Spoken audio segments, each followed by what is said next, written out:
Our story begins on the small island of Corsica, located here in the western Mediterranean. This is where Napoleon, our protagonist of sorts, was born on August 15th, 1769. Don't laugh. You may notice that this island is in fact an island, and not in fact France. Rest assured, Napoleon was aware of this as well. You see, Corsica had long been ruled by the Italian city-state of Genoa. It was much closer ethnically to Italy than France. But this didn't mean they liked being ruled by Genoa. And in 1755, there was a Corsican nationalist uprising which succeeded in breaking Genoese rule over the island. So, in 1768, Genoa sold the island to France, meaning it had only been French for 1 year by the time Napoleon was born. Because of this, he would be very anti-French growing up. This, dear viewers, is what is known as irony. Eventually, because Napoleon's family was technically minor nobility, even though they didn't have any real power or money, he was able to secure an education on mainland France, and this helped mold him into a proper French citizen and artilleryman. And after the schooling was concluded, he received a military assignment, which he immediately abandoned so he could go back to Corsica, falsely claiming to be sick. There were two reasons for this. One, the political situation on Corsica was very turbulent, and Napoleon, already very ambitious, wanted to see if he could take advantage of it. Two, Napoleon loved his family and wanted to be with them. Additionally, he was very loyal to his family, and throughout his life he felt that he could depend on them more than anyone else. This would often work to his detriment, however, as none of his family were nearly as skilled as he was. Hence why, upon returning to Corsica, Napoleon had to take over the family's finances. It was around this time that the French Revolution finally burst forth. But what was the French Revolution, some of you might ask? Well, to vastly oversimplify, the French monarchy was in a stupid amount of debt from all the wars and opulence of the last few decades. And this bad situation was made worse by rising food prices, which eventually spiraled into a full-fledged revolution set to abolish feudalism and establish a constitutional monarchy, similar to that of Great Britain. The revolution was guided by the principles of the Enlightenment, an intellectual movement focused on reason that also served to inspire the American Revolution. The main Enlightenment principles the French revolutionaries fought for were liberty, equality, and fraternity. Some of these principles Napoleon actually agreed with, particularly that of equality, because he could have never risen to the station his talents deserved if the revolution didn't get rid of noble privilege. However, what he did not agree with was the revolution's tendency to become more and more radical over time, to the point of hosting mass executions of those they deemed to be enemies of the revolution, which is a fancy way of saying people they don't like. This all eventually led to France being at war with most of Europe, and thus, Napoleon had to finally serve his country rather than pretend to be sick all the time.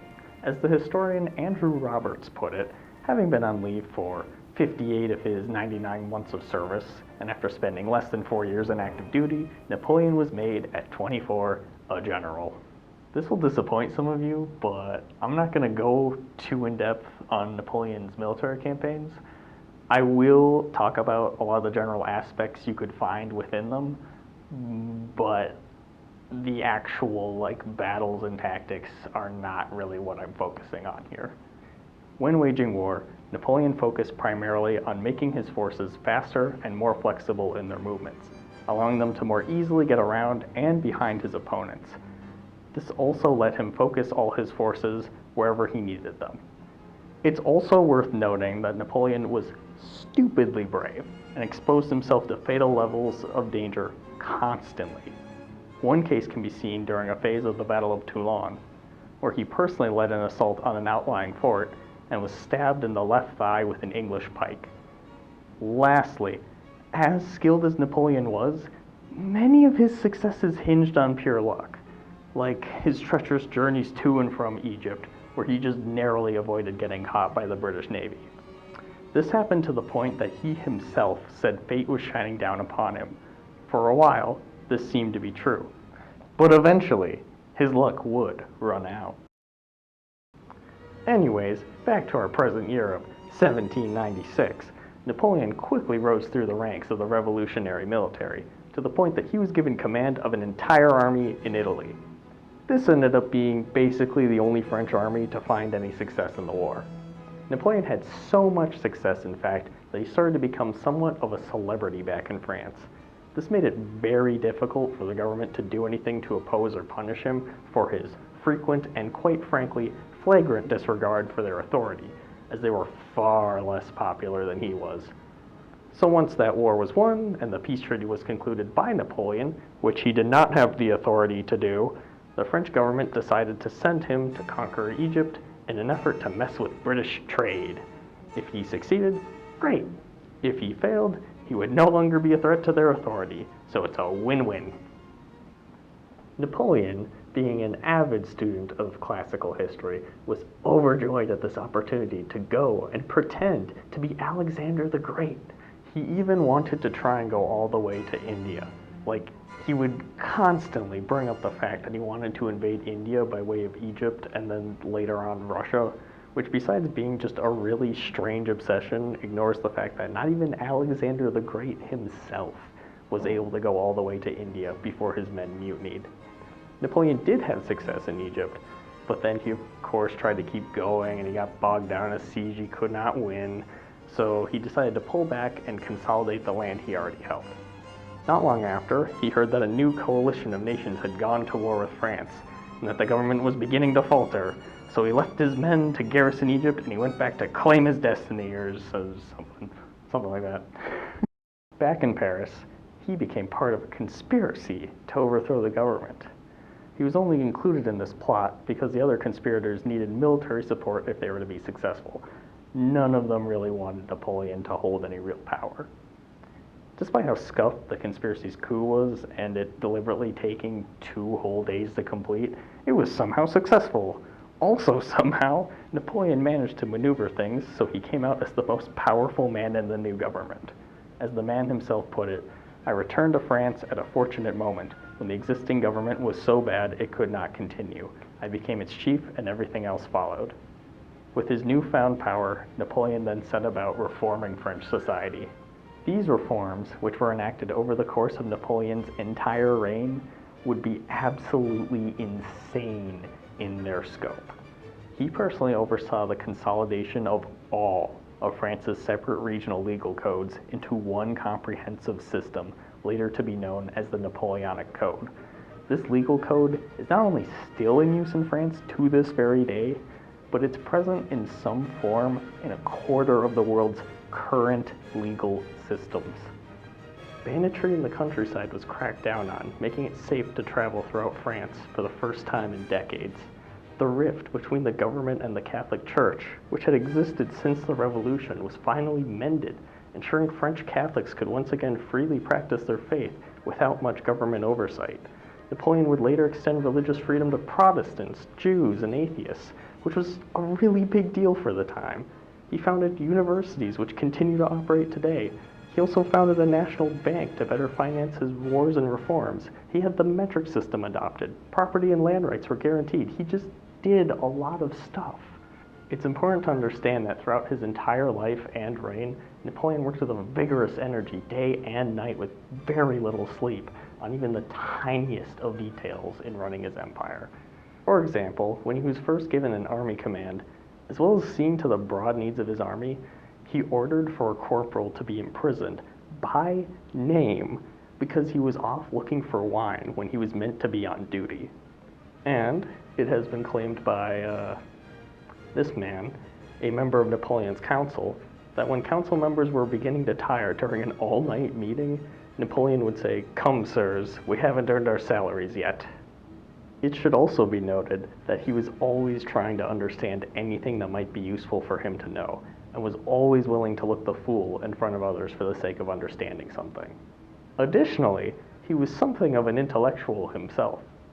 No, seriously, he was actually somewhat of an intellectual, and was admired by many of Europe's leading intellectuals at the time, including Goethe, Byron, Carlyle, Hegel, and even Beethoven, but he later reneged.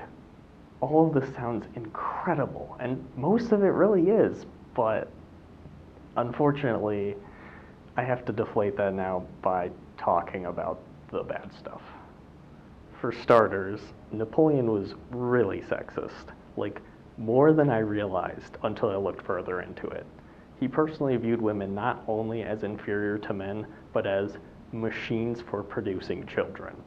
That's a real quote, and no, in this case, the context does not make it better. Thus, he saw fit to massively restrict all the rights women had gained from the revolution, making them more dependent on men to get anything done. For example, women couldn't make legal contracts or take part in lawsuits, and unmarried women couldn't even serve as legal guardians. Napoleon was also a white supremacist who viewed other races as inferior. This could be seen in the mass executions he ordered of prisoners while he was in Egypt. While there were reasons for doing this beyond race, it's pretty clear he wouldn't have done this were he fighting Europeans. Related to this, he attempted to reestablish slavery in Haiti, which had been an incredibly profitable sugar colony for France up until it rebelled in the middle of the French Revolution. This invasion only accomplished a lot of unnecessary death.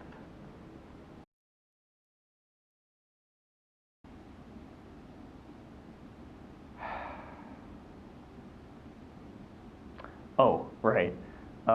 Napoleon lied constantly about all of his successes and massively downplayed any and all setbacks he had. This, of course, transitioned to fully fledged propaganda while he was in power. He massively restricted the press, outlawing newspapers he didn't like, as well as all foreign newspapers.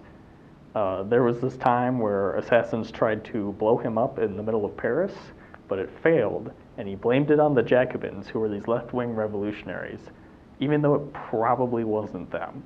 And he used this as an excuse to round up 130 of them and send them to Guyana in South America, basically to die. So yeah, none of that was all that great. Back to more present and less loaded topics. Not too long after securing power, Napoleon and his government was able to get peace with Great Britain. This is impressive until you realize that this peace fell apart in less than a year because both parties deeply distrusted each other and were constantly acting in bad faith. It's important to understand that there's a pretty infamous rivalry between the British and the French going back centuries. Also, the British government was fanatically committed to opposing Napoleon for a multitude of nebulous reasons. It seems to be that they opposed him creating an empire because it might be a threat to them creating an empire, but that couldn't possibly be their only reason, right? Regardless, Napoleon, despite his reputation, didn't want war with Britain. He was busy trying to reform the entire French nation to conclude the French Revolution. War would only get in his way. But war came despite his best efforts. It was around this time that Napoleon grew increasingly nervous about the British possibly trying to assassinate him, because they were. Lacking a clear line of succession in the event he was killed, Napoleon decided to make himself emperor. Publicly, he justified this as preserving the revolution, because at this point, he was the revolution, which on its own is a very loaded statement. And thus, the First French Empire was proclaimed in Notre Dame Cathedral, with Napoleon physically crowning himself, symbolizing that it was he who rose to the station with his own merit, he who took the crown for himself. It was not bestowed, even though he also held a rigged election to justify it. And fun fact, he chose to make the bee his own personal emblem, so those are bees on his coronation outfit.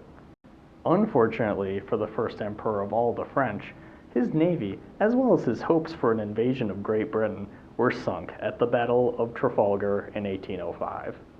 For all of Napoleon's brilliance as a military commander, he had no grasp for naval warfare. But while he couldn't fight Britain, he could fight the rest of Europe, who Britain had just conveniently paid to go to war with France again.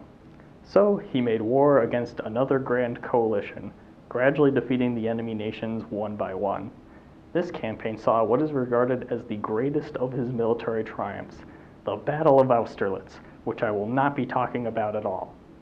He defeated Austria, Prussia, and Russia, made his brother the king of southern Italy, destroyed the Holy Roman Empire, which had existed for 1,000 years, and in the middle of the Niemen River, he made a peace deal with Russia, where the two basically split Europe between the two of them and became allies. This moment was arguably the height of Napoleon's power, and it also marked when his luck started to run out because he started making a lot of stupid decisions. Since Napoleon had no way of forcing Britain to make peace with him, and they were a constant threat to his reign through blockades and financing his enemies, he decided to wage a war of economics by forcing all of continental Europe to not trade with Britain. Napoleon's view of economics was just very mercantilist in nature, and he failed to see that this would and did end up being more costly for Europe than for Britain. After all, Britain could simply trade with the rest of the world, and Europe couldn't, being blockaded by Britain and all. It was his attempts to enforce this embargo that would bring about Napoleon's downfall. He went to war with Portugal to enforce his blockade, then Spain, despite being his ally, since they were also trading with the British. Then he made his brother King of Spain, which he was just not suited for at all. This would all descend into a horrible war of attrition and resistance, which literally gave us the term guerrilla warfare. Napoleon, for some reason, never fully committed to winning this conflict, and it would haunt him for the rest of his reign, being nicknamed the Spanish Ulcer. He also got into a feud with the Pope over enforcement of the continental system, which resulted in him getting excommunicated, which did not play very well with his subjects, who were, by the way, majority Catholic. He ended up fighting another war with Austria, which he obviously won, and in an effort to bring them over to his side, as well as to secure his line of succession, he got married to an Austrian princess. It should be noted that Napoleon was already married when he did this, but because his wife Josephine was too old to have children, he divorced her and married the 18-year-old Marie Louise when he himself was 40. This, as you may have noticed, is gross, but also it completely contradicts his meritocratic ideals that allowed him to come to power in the first place. Yep. Back to the continental system. You know who else was violating it? Russia. Basically, all of Napoleon's advisors told him not to invade Russia, but by this point, most of the people he would have actually listened to had either died horribly in battle or felt increasingly alienated by Napoleon's egoism and tendency towards favoritism. So he invaded Russia with the brilliant plan of win a big battle and then everything would just work out. He constantly moved the goalpost for how far he was going to invade. He didn't initially intend to go all the way to Moscow. It's just what happened. And all the while, his generals advised him not to go all the way to Moscow, but I think we all know how well that went. He did fight a very bloody battle, which he sort of won, and took Moscow. When Russia did not surrender, and the winter began to approach, Napoleon realized he had to get out.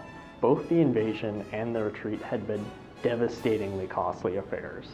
When it was over, Napoleon had lost over 524,000 men, which is just staggering.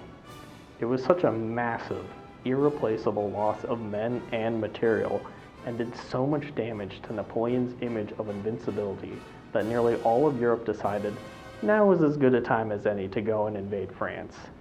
After stitching together another army, Napoleon went on to get clobbered at the Battle of Leipzig in 1813, again taking massive losses that even in the best of circumstances he could ill afford. The Allied coalition began to march into France proper, and with less than 80,000 men, Napoleon decided to wage one final campaign. Shockingly, he performed well in this campaign, showing that he hadn't completely lost his skill for battle.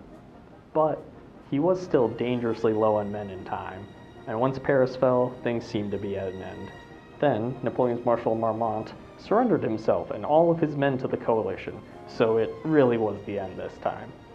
So, after a lot of dragging his heels and wanting to fight on till the last, Napoleon's remaining marshals convinced him to give up the throne, because there was nothing else to do. In the resulting peace treaty, the coalition nations allowed Napoleon to keep his title of emperor, but instead of ruling over France, he got to rule over the tiny island of Elba. While there, he did his typical Napoleon thing of constantly reforming everything until he received news from France. In his absence, the old monarchy was re-established, and almost immediately, he managed to remind everyone of why they had abolished the monarchy in the first place. Realizing that this was his chance, he waited for his designated British handler to be tied up elsewhere before sailing back to France with a force of under 1,000 men. The king reacted rationally by sending an entire army to go and arrest Napoleon, and the men in that army reacted rationally by immediately joining their emperor in his march to the capital.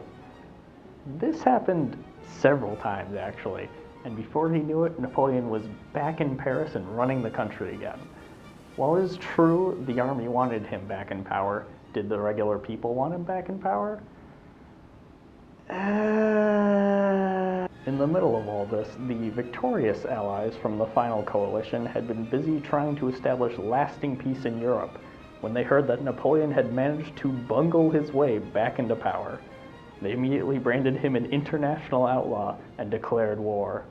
Napoleon tried to placate their fears by swearing that he definitely renounced imperialism and autocracy and was certainly not a threat to lasting peace in Europe. To prove it, he raised another army to resist the Allied armies that were on their way to arrest him. The Allies were unmoved. Napoleon marched his new, highly inexperienced army north to Belgium in the hope of crushing the British and Prussian armies there before even more enemy armies could show up. He fought a couple of okay battles that failed to achieve decisive results. And then he did the Battle of Waterloo, which he absolutely deserved to lose, and he did lose. Pretty hard. Suddenly, Napoleon felt a strong urge to go on a trip to America for no reason whatsoever. But he hesitated for too long and finally surrendered to the British, both in the hope that they'd give him a house in London and that they wouldn't shoot him, unlike the rest of the Allies who definitely would have. But there was never any chance of him being within even spitting distance of Europe, not after the stunt he just pulled. The British banished him to the Isle of St. Helena, which is all the way over here. And it was here that he would live out the rest of his now quite miserable life and die of stomach cancer in 1821 at the age of 51. So why is this important? Why did I feel this was worth all of our time? Because, quite frankly, this one man changed history. He made massive reforms to military structure and the waging of war, which had a lasting impact on the armies of Europe for the rest of the century. He codified laws in such a cohesive way that his Napoleonic Code still serves as the bedrock for a quarter of the world's modern legal systems. He helped to spread the ideas of the Enlightenment and the French Revolution across Europe, as well as the metric system and nationalism. That last one became particularly popular in Germany and Italy, which would have no long-lasting consequences. He built the goddamn Louvre. And last and certainly least, he had a nephew who would go on to be the far less successful Emperor Napoleon. But that, dear viewers, is a story for another time. Maybe. So yeah, this man had an entire era named after him for a reason. He was brilliant, not just as a man of war, but also one of law and stability. He championed meritocracy and the Enlightenment while ruling as an absolute dictator. He sought to make France the most glorious nation on earth, and in the process brought about its downfall. He was a very complex man, full of contradictions, who can serve both as an inspiration and a cautionary tale that all glory is fleeting.